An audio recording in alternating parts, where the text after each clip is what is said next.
Good morning. कौन से planets किस भाव में कारक माने जाते हैं, आज इसके ऊपर मैं आपके समक्ष डिस्कशन करने जा रहा हूं। कारक का मतलब ये है कि कुछ ऐसे ग्रह हैं जो यदि किसी खास भाव में बैठ जाएं तो ऐसे में उस भाव के फलों में वृद्धि करते हैं। आइए जानते हैं कौन से ग्रह किस भाव में कारक माने जाते हैं। लगन कुंडली के प्रथम भाव में सूर्य और चंद्रमा कारक माने जाते हैं। दूसरे भाव में बृहस्पति कारक, तीसरे भाव में मंगल कारक, चतुर्थ भाव में चंद्रमा कारक, पंचम भाव में बुध और बृहस्पति कारक, छठे भाव में शनि और मंगल कारक, सप्तम भाव में बृहस्पति और शुक्र कारक, अष्टम भाव में शनि कारक, नवम भाव में बृहस्पति कारक, दशम भाव में सूर्य कारक, एकादश भाव में बृहस्पति कारक और द्वादश भाव में शुक्र ग्रह कारक माने जाते हैं। यदि ज्यों सा ग्रह जिस भाव में कारक है यदि उसी भाव में बैठ जाए तो उस भाव के जो रिजल्ट्स हैं, चाहे पॉजिटिव हों चाहे नेगेटिव हों, उन रिजल्ट्स में वृद्धि करते हैं, वो रिजल्ट्स ज़्यादा मात्रा में मिलते हैं। मैंने अपनी पिछली वीडियोस में बताया था कि किस लगन की कुंडली में कौन से ग्रह कारक होते हैं और कौन से ग्रह अकारक, जिसे हम मारक भी कहते हैं। यदि लगन कुंडली के अकॉर्डिंग फर्स्ट हाउस में जौन सी राशि है, यदि उसके अकॉर्डिंग आपका कोई ग्रह मारक है या अकारक है और वो अपने कारक स्थान में बैठ जाए तो ऐसे में उस भाव के नेगेटिव रिजल्ट्स में वृद्धि करेगा। आइए दो एग्जाम्पल के माध्यम से समझते हैं।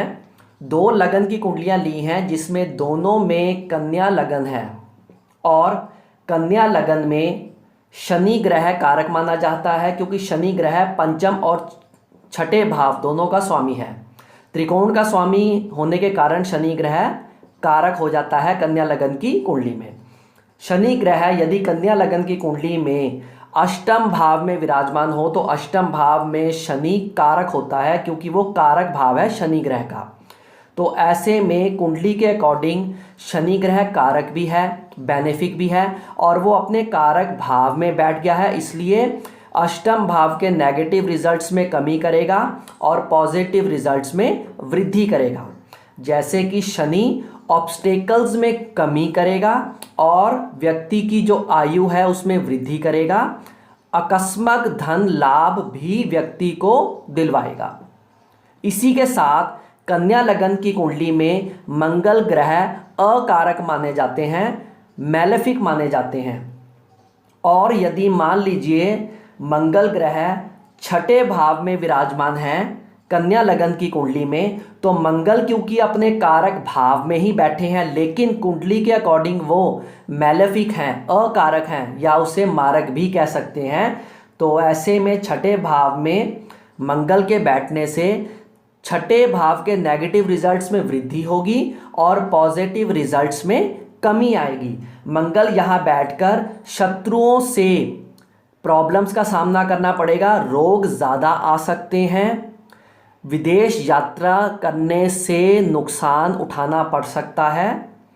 जितने भी नेगेटिव रिजल्ट्स होंगे सिक्स्थ हाउस के वो ज़्यादा मात्रा में व्यक्ति को मंगल की दशा अंतर्दशा में मिलेंगे। तो आपने इससे क्या समझा कि यदि लगन हाउस के अकॉर्डिंग जौन सी राशि है लगन में, यदि उसके अकॉर्डिंग कोई कारक ग्रह यदि अपने कारक भाव में ही बैठ जाए तो ऐसे में उस भाव के पॉजिटिव रिजल्ट्स में वृद्धि करेगा और नेगेटिव रिजल्ट्स में कमी करेगा। और इसके विपरीत यदि लगन कुंडली में राशि के अकॉर्डिंग फर्स्ट हाउस में यदि कोई मारक ग्रह अपने कारक भाव में बैठ जाए तो ऐसे में वो उस भाव के नेगेटिव रिजल्ट्स में वृद्धि करेगा और पॉजिटिव रिजल्ट्स में कमी करेगा। ये कॉन्सेप्ट कुंडली विश्लेषण करने में बहुत उपयोगी साबित होता है। हमेशा कुंडली विश्लेषण में ये ज़रूर देखिए कि जिस ग्रह की दशा अंतर्दशा चल रही है वो ग्रह कुंडली के कारक स्थान में विराजमान है। यदि कारक भाव में बैठा है वो, तो फिर ये ज़रूर देखिए कि वो ग्रह कुंडली के अकॉर्डिंग कारक है या अकारक है। यदि कुंडली के अकॉर्डिंग कारक है तो उस भाव में वो रिजल्ट्स में, पॉजिटिव रिजल्ट्स में वृद्धि करेगा। यदि कुंडली के अकॉर्डिंग वो मारक है तो वो अपने कारक भाव में बैठकर अपने नेगेटिव रिजल्ट्स में वृद्धि अवश्य करेगा।